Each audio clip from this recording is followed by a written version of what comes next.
video game Fortnite has 200 million worldwide players. I mean, there's, what, 300 million people in America, so two-thirds of the American population. That's the equivalent, 200 million worldwide. However, there are reports that kids are getting so addicted to the game, they've got to go to rehab. Well, that's another story which we'll deal with momentarily. But right now, here is Captain Rob Steinberg, Gamer World News host. OK, Fortnite. It's made by Epic Games. Is that the most popular video game in the world at this moment? I would make the argument that, yeah, I think that Fortnite probably is the most popular game in the world. You just mentioned that they have 200 million registered users, and that is 200 million different accounts that they have currently registered to play the game, which is incredibly massive. You're right. It is. Wow. It would be the equivalent of two-thirds of the United States. So if you've got 200 million accounts, but 200 million accounts means that you've got more than 200 million players in all probability.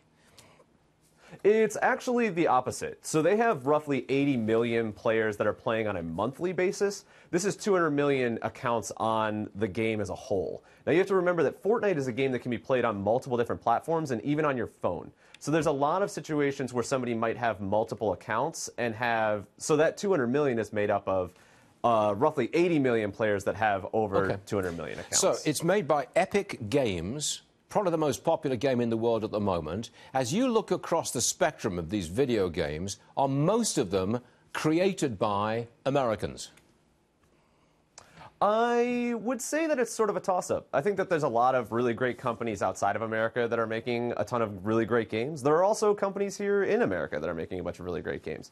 Riot Games with League of Legends was made here in America, but it's also mostly owned by Tencent, which is a Chinese company, if I'm not mistaken. Blizzard Activision, who just made Call of Duty, is right here in the United States as well. Okay. What's this about kids needing to go to rehab because they can't stop playing either Fortnite or whatever? Yeah. What's that?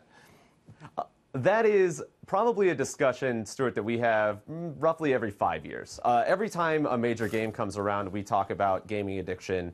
It's important to recognize that the American Medical Association and the American Psychiatric Association does not recognize gaming addiction as an addiction. However, the World Health Organization does. And I do believe that it is a very serious problem and is actually a significant issue.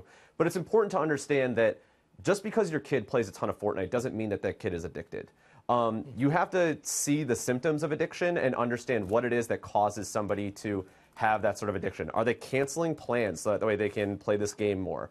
Are they lying about the amount of time that they're playing games? Do they feel guilt whenever they can't play the games? These are symptoms that could show you whether or not somebody is addicted, but we don't want to assume or over-analyze whether or not somebody is addicted to games because plenty of people have plenty of hobbies that take up a significant amount of time. In my day, the debate was about addiction to television, but that's another story. I was addicted. Exactly. It's very similar to that debate. Generational thing, isn't it? Captain Rob Steinberg, thanks for joining us, Rob. We'll see you again soon. Thank you.